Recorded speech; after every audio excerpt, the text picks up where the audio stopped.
നിങ്ങളുടെ സ്വപ്നങ്ങളെ പിന്തുടരാൻ ആഗ്രഹമുണ്ടോ? ജോലി തിരക്കാണോ തടസ്സം?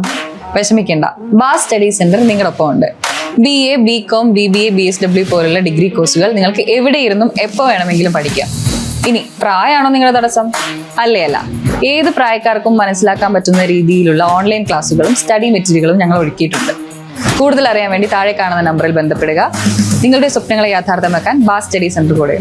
Hi everyone, Baas distance ഡിഗ്രിയുടെ മറ്റൊരു വീഡിയോയിലോട്ട് സ്വാഗതം. ഇപ്പോൾ നമ്മൾ ഇന്നത്തെ വീഡിയോയിൽ ഡിസ്കസ് ചെയ്യാൻ പോകുന്നത് ശ്രീനാരായണ ഗുരു ഓപ്പൺ യൂണിവേഴ്സിറ്റിയിൽ നമുക്കിപ്പം ജൂലൈ ബാച്ചിൻ്റെ 2025 ബാച്ചിൻ്റെ സെക്കൻഡ് സെമിസ്റ്ററിൻ്റെ assignment submission date university publish ചെയ്തിട്ടുണ്ട്. അപ്പോൾ എല്ലാവരും കണ്ടിട്ടുണ്ടായിരിക്കും. അപ്പോൾ ഏത് രൂപത്തിലാണ് നിങ്ങൾ അസൈൻമെൻറ്റ് സബ്മിറ്റ് ചെയ്യേണ്ടത്, അല്ലെങ്കിൽ അസൈൻമെൻറ്റ് ചെയ്യുമ്പോൾ എന്തൊക്കെ കാര്യങ്ങളാണ് ശ്രദ്ധിക്കേണ്ടത് എന്നുള്ള കാര്യങ്ങളാണ് ഇന്നത്തെ വീഡിയോയിൽ ഡിസ്കസ് ചെയ്യുന്നത്. അപ്പോൾ ഡീറ്റെയിൽ വീഡിയോയിലോട്ട് പോവാം.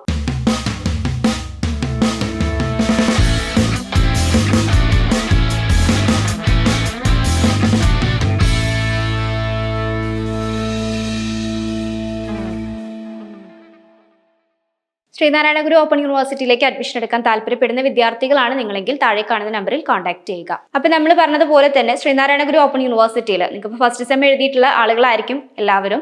അതായത് ഫസ്റ്റ് സെം അസൈൻമെന്റ് ഏതൊക്കെ രൂപത്തിലാണ് നിങ്ങൾ സബ്മിറ്റ് ചെയ്തതെന്ന് എല്ലാവർക്കും അറിയാമായിരിക്കും. അതുപോലെ തന്നെ നമുക്ക് ഇമ്പോർട്ടൻ്റ് ആയിട്ടുള്ള കാര്യമാണ് ഈ ഒരു സെക്കൻഡ് സെമ്മിലെ അസൈൻമെന്റും. അപ്പോൾ നമുക്ക് എക്സാം ഒക്കെ വരാനുള്ളതാണ്. അപ്പോൾ അതിന് മുന്നേ നമുക്ക് അസൈൻമെന്റ് സബ്മിഷൻ ഉണ്ട്. അപ്പോൾ എല്ലാവരും പ്രോപ്പർ ടൈമിൽ അസൈൻമെന്റ് സബ്മിറ്റ് ചെയ്ത് കഴിഞ്ഞാൽ മാത്രമേ നമുക്ക് എക്സാം അറ്റൻഡ് ചെയ്യാൻ വേണ്ടി സാധിക്കുകയുള്ളൂ കേട്ടോ. പിന്നെ അത് മാത്രമല്ല, അസൈൻമെന്റ് സബ്മിറ്റ് ചെയ്യുമ്പോൾ നിങ്ങൾ ഒരുപാട് കാര്യങ്ങൾ ശ്രദ്ധിക്കേണ്ടതായിട്ടുണ്ട്. അപ്പോൾ അസൈൻമെന്റ് സബ്മിഷൻ നമുക്ക് വരുന്നത് ലാസ്റ്റ് ഡേറ്റ് വരുന്നത് 10-ാം തീയതിയാണ്. 10/5/2026 ലാസ്റ്റ് ഡേറ്റ് വരുന്നത്.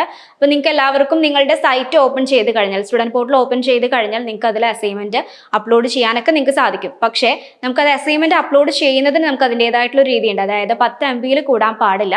അതുപോലെ തന്നെ നമുക്ക് ഒരു പേപ്പറിന് 2 അസൈൻമെന്റ് ആണ് വരുന്നത്. ഇപ്പോൾ ഡിസ്ക്രിപ്റ്റീവ്, അനലിറ്റിക്കൽ എന്ന് പറഞ്ഞിട്ട് 2 രൂപത്തിലാണ് അസൈൻമെന്റ് ഉണ്ടായിരിക്കുക. അപ്പോൾ എല്ലാവരും അസൈൻമെന്റ് പ്രോപ്പറായിട്ട് തന്നെ എഴുതുക. അതുപോലെ ഫേസിംഗ് ഷീറ്റ് വെക്കണം.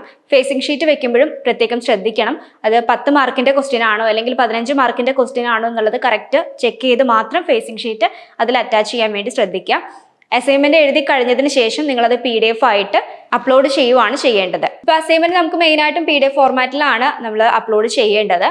അതുപോലെ തന്നെ കണ്ടന്റ് എഴുതുമ്പോൾ പ്രത്യേകം ശ്രദ്ധിക്കുക. പിന്നെ 10 MB കൂടാൻ പാടില്ല. കാരണം നമ്മൾ അസൈൻമെന്റ് ഡയറക്റ്റ് കൊണ്ടുപോയി സബ്മിറ്റ് ചെയ്യുന്നതല്ല. ഇനിയിപ്പം ഒന്നെങ്കിൽ നിങ്ങൾക്ക് ബുദ്ധിമുട്ടാണ്, ഈ ഒരു അസൈൻമെന്റ് അപ്ലോഡ് ചെയ്യാനുള്ള ബുദ്ധിമുട്ടാണെന്നുണ്ടെങ്കിൽ നിങ്ങൾക്ക് ഡയറക്റ്റ് കൊണ്ടുപോയി സബ്മിറ്റ് ചെയ്യാം, അതിന് കുഴപ്പമില്ല. പക്ഷേ ഒരുവിധം ആളുകളെല്ലാം PDF ഫയലായിട്ട് തന്നെ നിങ്ങളുടെ സ്റ്റുഡൻറ് പോർട്ടൽ ഓപ്പൺ ചെയ്ത് നിങ്ങൾ അസൈൻമെന്റ് സബ്മിറ്റ് ചെയ്യുന്ന ആളുകളായിരിക്കും. അപ്പം അങ്ങനെ ആകുമ്പോൾ നമുക്ക് ഈ ഒരു അസൈൻമെന്റ് 10 MB കൂടിക്കഴിഞ്ഞാൽ അത് അപ്ലോഡ് ചെയ്യാൻ പറ്റാതെയാകും. അപ്പോൾ മാക്സിമം 10 MB കുറയാത്ത രീതിയിൽ അസൈൻമെന്റ് എല്ലാവരും റിട്ടേൺ ചെയ്യുക. മെയിനായിട്ടും ക്വസ്റ്റ്യൻസ് മസ്റ്റായിട്ടും ചെക്ക് ചെയ്യുക. നമുക്ക് ഒരുപാട് ക്വസ്റ്റ്യൻസ് ഒന്നും എഴുതാനുണ്ടായിരിക്കില്ല. നിങ്ങൾക്ക് ഡീറ്റെയിൽ ആയിട്ട് എഴുതാൻ പറ്റുന്ന രീതിയിലുള്ള ക്വസ്റ്റ്യൻസ് തന്നെയാണ് അസൈൻമെന്റിൽ വരുന്നത്. പിന്നെ അത് മാത്രമല്ല, അസൈൻമെന്റിന് നമുക്ക് 30 മാർക്കാണ് ഉണ്ടായിരിക്കുക. അതായത് നമുക്കിപ്പം അസൈൻമെന്റിലും അതുപോലെ തന്നെ തിയറി പേപ്പറിലും സെപ്പറേറ്റ് മാർക്കാണ് ഉണ്ടായിരിക്കുക. തിയറി പേപ്പറിന് നമുക്ക് 21 മാർക്കാണ് പാസ് മാർക്ക് വരുന്നത്. അസൈൻമെന്റിന് 15 മാർക്കാണ്. 30ലാണ് അസൈൻമെന്റ് ഉണ്ടായിരിക്കുക. അപ്പൊ നിങ്ങൾ രണ്ടിലും സെപ്പറേറ്റ് ആയിട്ട് തന്നെ പാസ് ആവണം. ഓക്കെ, അപ്പൊ ഇത്തരത്തിലുള്ള കാര്യങ്ങളൊക്കെ പ്രത്യേകം ശ്രദ്ധിക്കുക. അതല്ലെങ്കിൽ നിങ്ങൾക്കിപ്പം അസൈൻമെന്റിൽ നിങ്ങൾ പാസ് ആണല്ലോ, ബാക്കി മാർക്ക് തിയറി പേപ്പറിൽ മേടിച്ചാൽ മതിയല്ലോ എന്ന് കരുതിയിട്ടുണ്ടെങ്കിൽ അങ്ങനെ നിങ്ങൾ ഒരിക്കലും പാസ് ആവില്ല.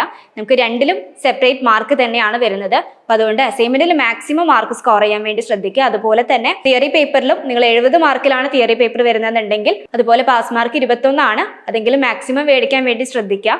നമുക്ക് സെപ്പറേറ്റ് മാർക്കാണ്, അതൊരിക്കലും ഒരുമിച്ചായിരിക്കില്ല നിങ്ങൾക്ക് മാർക്ക് പബ്ലിഷ് ചെയ്യുന്നത്. ഇപ്പൊ നമ്മൾ പറഞ്ഞതുപോലെ തന്നെ ഒരു അസൈൻമെന്റിന് 2 പേപ്പർ ആണെന്ന് പറഞ്ഞു. ഓക്കെ, അപ്പോൾ അസൈൻമെന്റ് റിട്ടേൺ ചെയ്യുമ്പോൾ പ്രത്യേകം ശ്രദ്ധിക്കുക. ഒരു പേപ്പറിന് 2 അസൈൻമെന്റ് ആണ് വരുന്നത്. സെറ്റ് 1, സെറ്റ് 2 എന്നുള്ള രൂപത്തിലാണ്. അതായത് ഡിസ്ക്രിപ്റ്റീവ്, അനലിറ്റിക്കൽ എന്നുള്ള രൂപത്തിലാണ് അസൈൻമെന്റ് വരുന്നത്. അസൈൻമെന്റ് സബ്മിറ്റ് ചെയ്യുമ്പോൾ രണ്ടും കൂടെ ഒരുമിച്ച് നിങ്ങൾക്ക് ഒരിക്കലും അപ്ലോഡ് ചെയ്യാൻ പറ്റില്ല. അപ്പം ഡിസ്ക്രിപ്റ്റീവ് എന്നുള്ള PDF-ഉം അതുപോലെ തന്നെ അനലിറ്റിക്കൽ എന്നുള്ള PDF-ഉം അത് രണ്ടും 2 PDF PDF ഒരുമിച്ച് നിങ്ങൾക്ക് ഒരിക്കലും അപ്ലോഡ് ചെയ്യാൻ പറ്റില്ല. അത് എല്ലാവരും ശ്രദ്ധിക്കണം. ചില ആളുകൾ നമ്മളിപ്പോൾ ഒരു സബ്ജക്റ്റ് ആണല്ലോ, അതിന് 2 പേപ്പർ ആണല്ലോ വരുന്നതെന്ന് കരുതിയിട്ട് ഒറ്റ PDF ആയിട്ട് നമ്മൾ എടുക്കാറുണ്ട്. അപ്പോൾ ആ രൂപത്തിൽ ചെയ്ത് കഴിഞ്ഞാൽ നിങ്ങൾക്ക് ഒരിക്കലും അത് ഒരുമിച്ച് അപ്ലോഡ് ചെയ്യാൻ പറ്റില്ല. അത് പ്രത്യേകം ശ്രദ്ധിക്കുക കേട്ടോ. പിന്നെ അത് മാത്രമല്ല, അസൈൻമെന്റ് ഒക്കെ സബ്മിറ്റ് ചെയ്ത് കഴിഞ്ഞതിന് ശേഷം നിങ്ങൾക്ക് അസൈൻമെന്റ് അപ്ലോഡ് ആയിട്ടുണ്ടോ എന്നുള്ളതിന്റെ സ്റ്റാറ്റസ് നിങ്ങൾക്ക് ചെക്ക് ചെയ്യാൻ വേണ്ടി പറ്റും.